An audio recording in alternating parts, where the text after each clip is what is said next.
Merci beaucoup pour cette intervention. Merci beaucoup donc à vous pour votre présence. Je suis Clarisse Dibaudina, je suis professeure de médecine générale au département de Tours. Et donc au niveau de mes conflits d'intérêts, je n'en déclare pas au niveau pharmaceutique. Et par contre, je suis membre du conseil scientifique du CNGE et également présidente du groupe de travail de la Haute Autorité de Santé sur la recommandation sur les risques cardiovasculaires. Et donc, vous pourrez vérifier sur la base de la transparence santé. Et donc, ce que je vous propose pour cette dernière intervention, pour cette plénière, c'est finalement de se mettre en situation clinique. Donc, je vous propose de vous présenter une situation qu'on rencontre au cabinet. Donc, Monsieur B, 56 ans, qui est marié, qui a 2 grands-enfants, il est représentant commercial.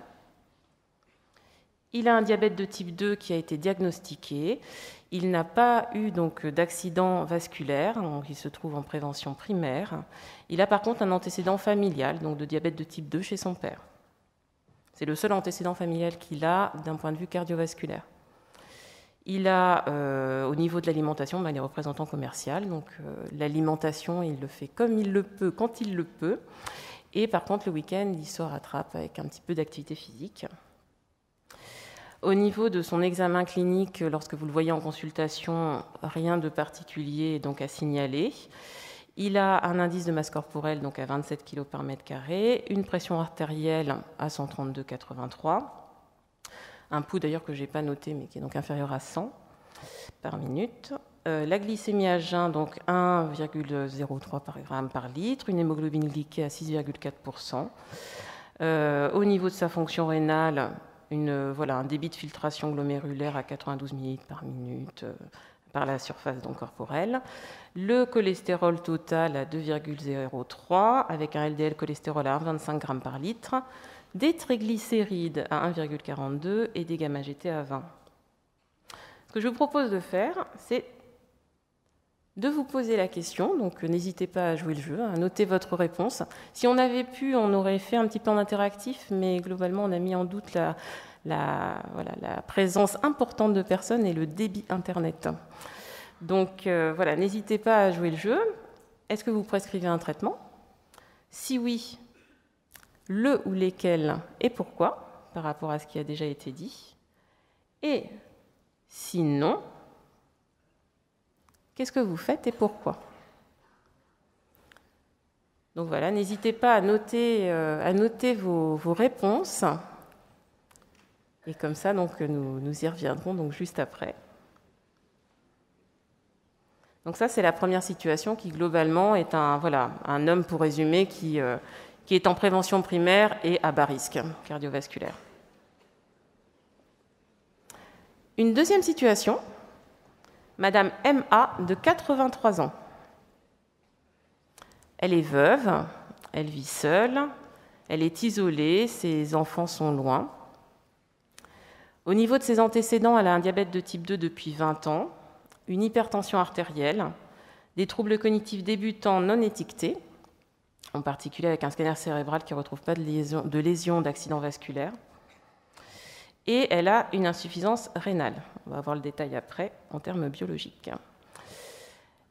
Elle ne fume pas, elle n'a pas d'antécédents familiaux cardiovasculaires au premier degré, un indice de masse corporelle qui indique un surpoids, une pression artérielle plus élevée que le cas précédent, à 148,86, une hémoglobine glyquée à 7,5%, une clairance rénale donc plus basse à 32 ml/min et avec une microalbuminurie. Son traitement actuel, metformine 2 fois par jour, acide acétylsalicylique et perindopril 5 mg le matin. Les mêmes questions. Est-ce que dans cette situation, donc qui est en effet différente de la première, on est toujours en prévention primaire, mais par contre avec un profil qui est donc bien différent, un risque cardiovasculaire plus élevé, vu qu'elle a déjà l'hypertension artérielle, et surtout un contexte qui est différent. Est-ce que vous prescrivez des médicaments? Si oui, le ou lesquels et pourquoi? Et si vous ne prescrivez pas de médicaments, Que faites-vous et pourquoi?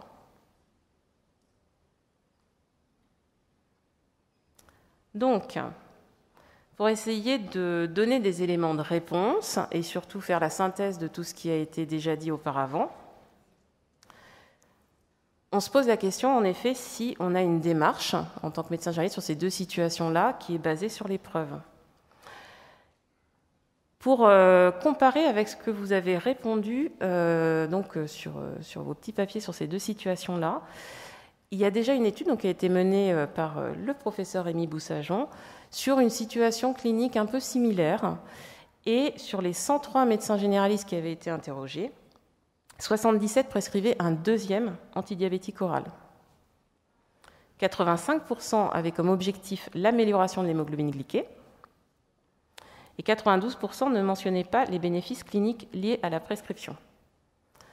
Donc déjà, on se rend compte que suite à toutes les interventions qu'on a vues, l'amélioration de l'hémoglobine glyquée, je pense que vous êtes beaucoup moins de 85% dans la salle à se donner cet objectif-là. Et surtout, le deuxième antidiabétique oral, c'est pareil. Je pense que le pourcentage a bien baissé depuis cette étude qui date uniquement de 2017. Donc elle est assez récente.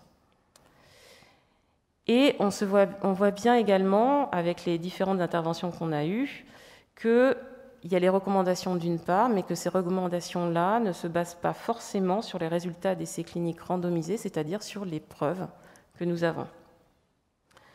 Et donc, il apparaît nécessaire pour nous, en tant que soignants, d'avoir des outils qui nous permettent d'accéder plus facilement aux preuves disponibles, parce qu'évidemment, faut avoir une veille justement des essais randomisés sur justement l'évaluation de ces médicaments, et ce n'est pas forcément évident de se tenir à jour et d'avoir accès à ces informations-là. Donc, premier élément de réponse, pour reprendre donc la synthèse qui avait été faite par le docteur Alexandre Malmartel, déjà, ce qu'on a envie de faire sur ces deux situations, c'est de retirer la metformine, si on se base sur les bénéfices attendus de ce médicament.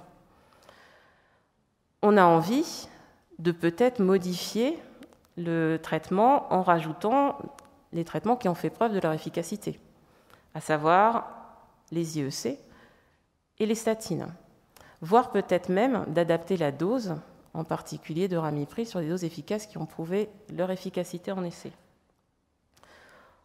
Et là, les deux situations n'étaient pas en prévention secondaire, mais si ça avait été le cas, la place de l'aspirine aurait été discutée. Mais là, nous ne sommes que sur des éléments de bénéfice et que des éléments d'efficacité. Il faut également prendre en compte les risques potentiels et la balance bénéfice-risque qui est, elle, dépendante de chaque patient. Et cette balance bénéfice-risque, elle est incertaine, voire défavorable pour certaines classes médicamenteuses. On voit bien, donc les antidiabétiques oraux, il y a déjà les hypoglycémies sévères. Après, on n'a pas mentionné les itimib aussi, mais qui arrivent également et sur lesquels on a encore des attentes sur le profil de tolérance et des données d'efficacité d'ailleurs qui ne sont pas exhaustives. Pour les statines, on a également donc les atteintes musculaires.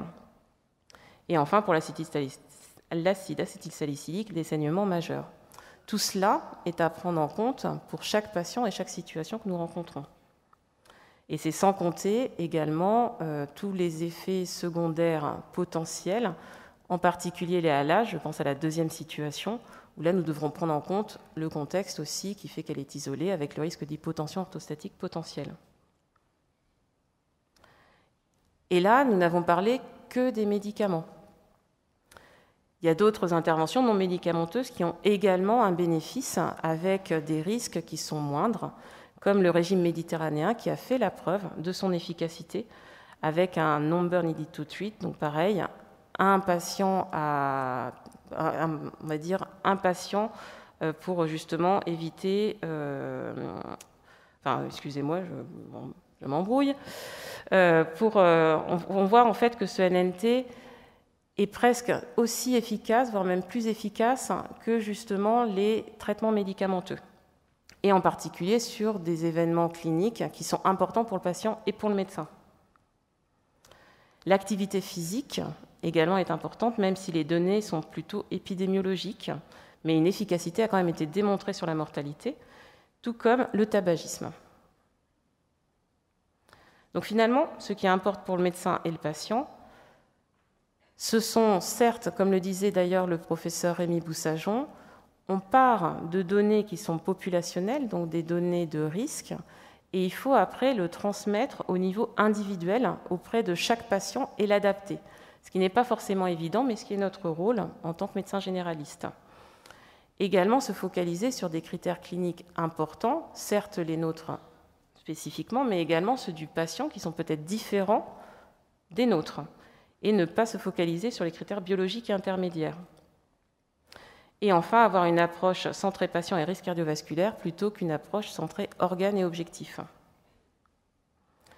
Et enfin, le dernier défi, qui est l'un des plus importants, parce que c'est sur celui-là justement qu'intervient après l'efficacité de nos interventions, c'est comment communiquer sur ces avantages et cette balance bénéfice-risque auprès du patient, en particulier l'information sur les risques. Il y a différents outils qui ont été déjà développés pour nous aider à communiquer sur cette notion de risque avec le patient, avec différentes représentations graphiques. Là, c'est vrai que je ne l'ai pas mis sur le diaporama, mais il y a par exemple certains petits tableaux avec des petites têtes de bonhomme pour savoir combien justement d'événements peuvent être évités en prenant tel médicament ou en prenant telle stratégie. Il y a également des scores avec des tableaux de scores qui sont également disponibles en ligne. Mais il y a plein d'autres choses également qui existent et qui sont à développer, car évidemment, aucune pour l'instant n'a montré une efficacité importante, et surtout, elle doit être adaptée à chaque fois au niveau de compréhension du patient. Et enfin, la décision médicale partagée qui intervient, parce que comme vous avez vu dans ces situations cliniques, le contexte est important, les préférences du patient sont importantes, et surtout, l'état du patient évolue également avec le temps. Donc toute prescription que l'on fait ou toute décision que l'on fait sera de toutes les façons à réévaluer régulièrement en fonction de l'évolution de la situation. Donc tout ça pour dire que les messages clés, c'est la metformine pour les deux situations à remettre en question, se poser la question des IEC et des statines, mais toujours à mettre en balance avec la balance bénéfice-risque pour chaque situation et les préférences et priorités du patient. Je vous remercie pour votre attention.